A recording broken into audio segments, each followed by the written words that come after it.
يؤتي الحكمة من يشاء আসসালামু আলাইকুম রহমতুল্লাহ নাহমাদুহু ওয়া নুসাল্লি আলা রাসূলিহিল কারীম আম্মা বাদ। আজকের এই দর্সে আমরা দুটি কিতাব নিয়ে আলোচনা করব। ইবনে হাজার আসকালানী রাহিমাহুল্লাহ এর কিতাব তাহজিবুত তাহজিব এবং তাকরিবুত তাহজিব, এই দুটি কিতাব নিয়ে আমরা আলোচনা করব। প্রথমে আমরা আলোচনা করব তাহজিবুত তাহজিব নিয়ে, যে এই কিতাবের বিষয়বস্তু এবং এই কিতাব লেখার কারণ।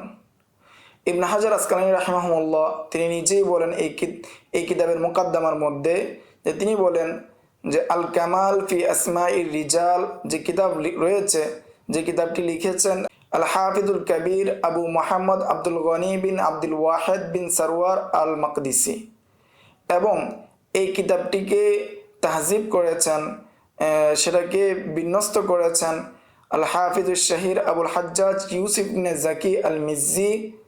আর এই কিতাবটি অন্যতম একটি কিতাব, যে সমস্ত কিতাব রাবিদের জীবনী নিয়ে লেখা হয়েছে, রাবিদের সম্পর্কে লেখা হয়েছে, যারা ইলমকে হামল করেছেন তাদের জীবনী নিয়ে যে সমস্ত কিতাব লেখা হয়েছে, তন্মধ্যে অন্যতম একটি কিতাব, বিশেষভাবে আত-তাহজিব। কেননা এটার নাম এবং মুসাম্মা অর্থাৎ কিতাব, মূল কিতাব, সেটার মধ্যে মুওয়াফাকত পাওয়া যায়, বাস্তবতা পাওয়া যায়। ফলে তিনি সেটার মধ্যে লফজান এবং মানান উভয়ভাবেই কিতাবটিকে সুসমৃদ্ধ করেছেন। তবে তিনি তার এই কিতাবকে তিনি দীর্ঘায়িত করেছেন।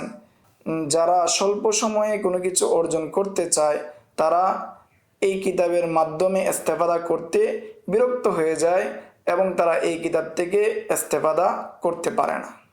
এবং ইমাম জাহাবির যে কাশেফ রয়েছে, সেই কিতাব থেকে মানুষ পরিপূর্ণভাবে ইস্তেফাদা করতে পারে না, কেননা সেটার মধ্যে এত সংক্ষিপ্তভাবে লেখা হয়েছে যে মানুষ তার পিছনে, অর্থাৎ এই তত্ত্বগুলো ব্যতীত আরও কি তত্ত্ব রয়েছে সেই বিষয়ে মানুষ আগ্রহশীল হয় জানার জন্য। এবং তাহজিবের মধ্যে বিরাট সংখ্যক রাবি রয়েছে যাদের থেকে, অর্থাৎ যাদের অবস্থা সম্পর্কে বিস্তারিত কোনো বর্ণনা করা হয় নাই, বরং বলা হয়েছে যে তাদের থেকে কারা বর্ণনা করেছেন এবং তিনি কাদের থেকে বর্ণনা করেছেন, এই বিষয়গুলো বর্ণনা করা হয়েছে। যেমন রাওয়া আন ফুলানিন, রাওয়া আনহু ফুলানুন, আখরাজ আলাহু ফুলানুন, এই সমস্ত কিছু বর্ণনা করা হয়েছে। এছাড়া তেমন বেশি তথ্য উপাত্ত বর্ণনা করা হয়নি। ফলে এই বিষয়গুলো, অর্থাৎ এত অল্প বিষয়গুলো একজন অনুসন্ধানকারীর পিপাসাকে মিটায় না। ফলে আমি আল্লাহ তাআলার নামে ইস্তেখারা করলাম যে আমি তাহজিবুল কামালকে ইখতিসার করব, এবং আশা করি যে আমার কিতাবটি মূল বিষয়বস্তু অনুসন্ধান করার ক্ষেত্রে, মূল বিষয়টি পাওয়ার ক্ষেত্রে মুস্তাকিম থাকবে, সঠিক থাকবে। এটা দ্বারা মানুষ ইস্তেফাদা করতে পারবে। এখন আমরা আলোচনা করব যে তার তাহজিবুত তাহজিব কিতাবের মানহাজ এবং তার ইখতিসার করার পদ্ধতি কি, সে সম্পর্কে আমরা জানব। মুসান্নিফ তিনি বলেন যে আমি ইখতিসার করেছি যা ফায়দা দিবে মানুষকে জরাতাদিলের ক্ষেত্রে। বিশেষভাবে আমি বাদ দিয়েছি যে সমস্ত বিষয় তিনি তার কিতাবের মধ্যে রাবিদের হাদিস নিয়ে এসেছেন, রেওয়ায়েত নিয়ে এসেছেন, সেগুলোকে আমি হজব করে দিয়েছি।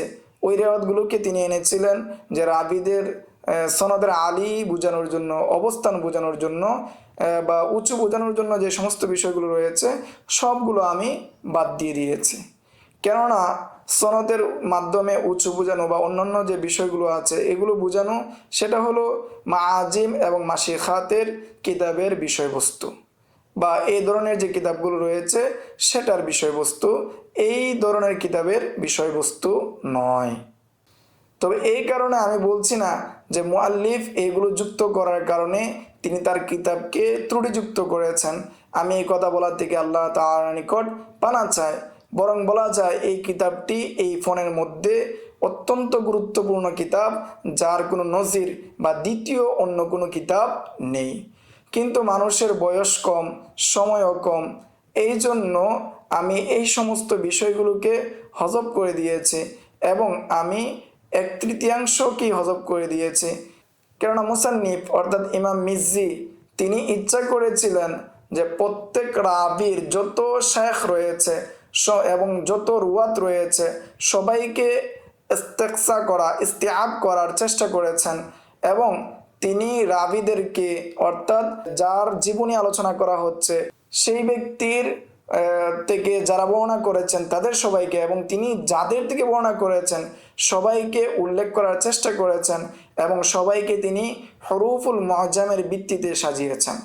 ফলে দেখা যায় যে এর মাধ্যমে অনেক রাবির সংখ্যা চলে আসে, কিন্তু এটাকে ইস্তিআব করার কোনো রাস্তা নাই যে সমস্ত রাবিদেরকে তার থেকে যারা বর্ণনা করেছেন সমস্ত রাবিদেরকে ইস্তিআব করা, তিনি যাদের থেকে বর্ণনা করেছেন সবাইকে ইস্তিআব করা সম্ভব নয়।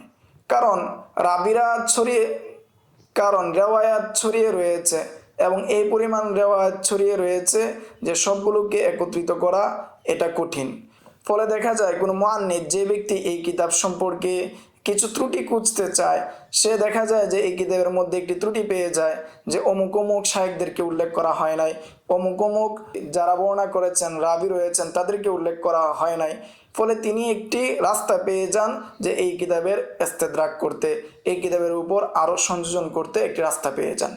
এটার মধ্যে তেমন বড় ধরনের কোনো ফায়দা নেই, বড় ধরনের কোনো জালালত নেই।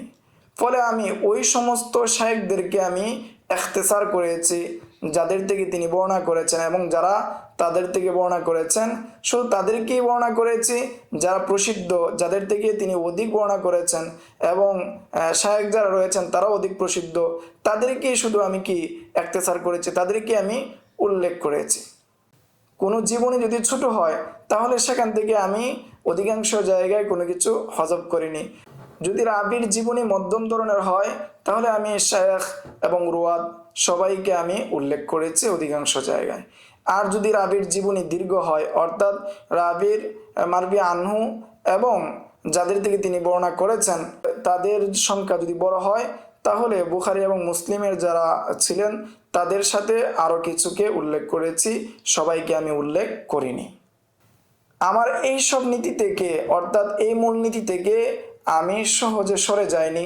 তবে যদি কোনো ধরনের মাসলাহাত থাকে যে তাদেরকে উল্লেখ করার মাধ্যমে বড় একটা ফায়দা হবে, যে তার পরিচয়টা ভালোভাবে জানা যাবে, তখন আমি আমার এই নীতি থেকে সরেছি। যেমন কোনো রাবির ক্ষেত্রে রয়েছে যে তিনি সাকা ছাড়া অন্য কোনো রাবি থেকে বর্ণনা করেন না, তখন আমি সমস্ত শায়েখদেরকে অর্থাৎ শায়েখের নামদেরকে আমি উল্লেখ করেছি, অথবা আমি অধিকাংশ রাবিদেরকে বা অধিকাংশ শায়েখদেরকে উল্লেখ করেছে, যেমন শুবা, ইমাম মালিক এবং অন্যান্যরা। এবং আমি আবশ্যক করে নিইনি যে সমস্ত রাবিদেরকে আমি উল্লেখ করব এবং সমস্ত শুয়ুখদেরকে আমি উল্লেখ করব হরফুল মুআজ্জামের ভিত্তিতে, এটা আমি আমার নিয়ম বানিয়ে নিইনি। কেননা যদি এটা নিয়ম বানানো হয় তাহলে দেখা যাবে অনেক ক্ষেত্রে সগীর যারা শায়েখ বা ছোট যারা শায়েখ তাদেরকে নামের ভিত্তিতে অগ্রগামী করা হচ্ছে বড়দের উপর। ফলে আমি আশাবাদী ছিলাম, আমি আগ্রহীশীল ছিলাম।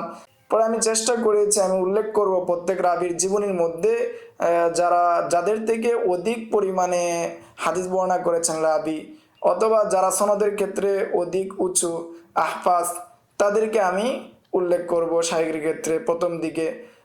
অন্যথায় যদি এই রাবির কোনো সন্তান থাকে বা এই যার জীবনী লেখা হচ্ছে তার যদি সন্তান থাকে অথবা তার নিকটাত্মীয় কেউ থাকে, তাকে আমি অধিকাংশ জায়গায় অগ্রে উল্লেখ করেছি।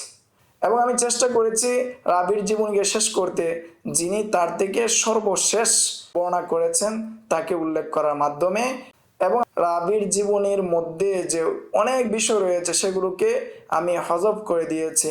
যদি সেই সমস্ত কালাম কোনো জরা বা তাদিল বা তাওসিকের উপর দালালত না করে সেই সমস্ত বিষয়গুলোকে আমি হজব করে দিয়েছি। আর যখন অন্যান্য কিতাব থেকে এই বিষয় সংক্রান্ত অর্থাৎ জরা তাদিল সংক্রান্ত কোনো বিষয় পেয়েছি সেগুলোকে আমি সংযুক্ত করে দিয়েছি। এবং রাবির অফাত সম্পর্কে যে ইখতিলাফ রয়েছে সেই ইখতিলাফকে আমি হজব করে দিয়েছি। তবে যে সমস্ত ইখতিলাফ উল্লেখ করার মাসলাহাত রয়েছে সেগুলোকে আমি ইখতিসারের সাথে উল্লেখ করেছি। এবং আমার এই কিতাবের মধ্যে তাহজিবুল কামালের কোনো রিজালকে আমি বাদ দেইনি, কোনো রিজালকে আমি হজব করিনি। কখনো কখনো আমি এই কিতাবের মধ্যে আরও রাবিদেরকে উল্লেখ করেছি যে রাবিরা তার শর্ত অনুযায়ী আর যে সমস্ত রাবিদেরকে আমি অতিরিক্ত উল্লেখ করেছি সেগুলোর রাবির নাম এবং তার বাবার নাম এটাকে আমি লাল কালি দিয়ে পার্থক্য করে দিয়েছি। আর যে সমস্ত বিষয় রাবির জীবনী মধ্যভাগে আমার নিজের থেকে উল্লেখ করেছি সেখানে আমি শুরুতে বলেছি কুলতু এবং শেষেও আমি ইঙ্গিত দিয়ে দিয়েছি যে এটা আমার অতিরিক্ত কথা। এবং আমি আমার এই মুখতাসরের মধ্যে ওই সমস্ত বিষয়গুলোকে উল্লেখ করেছি যেটা ইমাম জাহাবি তার তাহজিবুত তাহজিবের মধ্যে নিয়ে এসেছেন যে বিষয়গুলো, আর ওই বিষয়গুলো ফায়দাকে তাম করে সেই বিষয়গুলোকেও আমি উল্লেখ করেছি। এরপর আমি দেখলাম যে তাহজিবের মধ্যে কত রাবিদেরকে হজব করা হয়েছে, যেই রাবিরা মূলত তার আসল কিতাব যে কামাল যে কিতাব রয়েছে সেই কিতাবের মধ্যে ছিল ওই রাবিদের জীবনী, কিন্তু ইমাম মিজির যে তাহজিবুল কামাল সেই কিতাবের মধ্যে হজব করে দিয়েছেন এই জন্য যে ওই রাবিদের থেকে কোনো রেওয়ায়াত কুতুবুস সিত্তার মধ্যে তিনি পাননি, এই জন্য সেই সমস্ত রাবিদেরকে তিনি হজব করে দিয়েছেন। আমি সেই সমস্ত রাবিদেরকে উল্লেখ করেছি এবং তাদের রেওয়ায়াত কুতুবুস সিত্তার মধ্যে যে রয়েছে সেগুলো আমি উল্লেখ করেছি। এবং আমার ধারণার উপর ভিত্তি করে আরও এমন কতক রাবিদেরকে উল্লেখ করেছি যেগুলো কুতুবুস সিত্তার মধ্যে রয়েছে, যাতে করে এই কিতাবের ফায়দা পরিপূর্ণ হয়ে যায়। এখন আমরা আলোচনা করব দ্বিতীয় কিতাব তাকরিবুত তাহজিব নিয়ে। এই কিতাবের লেখক হাফেজ ইবনে হাজার আসকালানি। এখন আমরা আলোচনা করব দ্বিতীয় কিতাব তাকরিবুত তাহজিব, যে কিতাবের লেখক হাফেজ ইবনে হাজার নিজেই। তিনি যে এই কিতাব লিখেছেন এই কিতাব লেখার কারণ এবং মানহাজ সম্পর্কে আমরা আলোচনা করব। মুসান্নিফ নিজেই এই কিতাবের খুতবার মধ্যে বলেন, আমি যখন তাহজিব ও তাহজিবিল কামাল কিতাব লেখা থেকে ফারেক হলাম তখন এই কিতাবটি পাঠকদের নিকট একটি উত্তম এবং ছাত্রদের নিকট উত্তম একটি কিতাবে পরিণত হলো। তারা সেই কিতাবটিকে সাদরে গ্রহণ করলো এবং সেটাকে তারা খুব গুরুত্ব দিয়ে গ্রহণ করলো এবং এই কিতাবটি মূল কিতাবের তৃতীয়াংশ হিসেবে রয়েছে এবং তৃতীয়াংশ কম নয় বরং তৃতীয়াংশ বেশি। এর প্রেক্ষিতে কতক ভাই বা ছাত্র আমার নিকট আবেদন করলো যাতে করে সেটাকেও আমি আরও সংক্ষিপ্ত করে দিই, কিন্তু আমি প্রথমে মনে করলাম যদি এটাকে সংক্ষিপ্ত করা হয় তাহলে ফোনের মধ্যে ত্রুটি চলে আসবে, ফলে এর পরবর্তীতে আমি আবার চিন্তা করলাম যদি সংক্ষেপ করা হয় তাহলে এটা থেকে একটা ফায়দা হবে। এর ফলে আমি তাদের আগ্রহকে প্রাধান্য দিলাম, তাদের ডাকে আমি সাড়া দিলাম এবং চেষ্টা করলাম তাদের আগ্রহকে পূরণ করার জন্য যাতে করে তারা এর মাধ্যমে ইস্তেফাদা করতে পারে। এবং আমি এই কিতাব লেখা শুরু করলাম এবং আমি এই কিতাবের মধ্যে প্রত্যেক রাবি সম্পর্কে যেটা বিশুদ্ধ মত রয়েছে, তার নাম, তার বংশ, অন্যান্য বিষয় সম্পর্কে সেগুলোকে আমি উল্লেখ করলাম এবং ওই রাবির জরাতাদিল সম্পর্কে সবচেয়ে সংক্ষিপ্তভাবে এবং খোলাসাভাবে আমি রাবির জরাতাদিলকে উল্লেখ করলাম এবং সেগুলোর অধিকাংশগুলোই অর্থাৎ একজন রাবির জীবনীর যে হয় সেটার অধিকাংশই যে এক লাইন যথেষ্ট হয়ে গিয়েছে, এক লাইনের বেশি প্রয়োজন হয়নি। এবং তার মধ্যে রাবির নাম, রাবির বাবার নাম এবং রাবির দাদার নাম, এভাবে তার প্রসিদ্ধ যে নিসবত রয়েছে, বংশ পরিচয় রয়েছে, কুনিয়ত রয়েছে, লকব রয়েছে, সেগুলোকে উল্লেখ করেছি এবং সাথে সাথে রাবির নামের যে জব্ত রয়েছে সেটাকে উল্লেখ করা হয়েছে হরফের মাধ্যমে, যে হরফের মধ্যে যে জব্ত রয়েছে সেটাও উল্লেখ করা হয়েছে। এরপর রাবির জরাতাদিলের সিফত সম্পর্কে সূক্ষ্মভাবে ইঙ্গিত করা হয়েছে।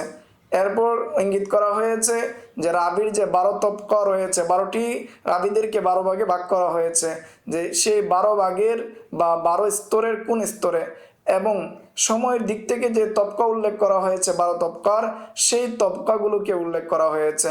এবং রাবিদের যে শায়েখ রয়েছে শায়েখদেরকে হজব করা হয়েছে, রুয়াত যারা রয়েছে রুয়াতদেরকে হজব করা হয়েছে।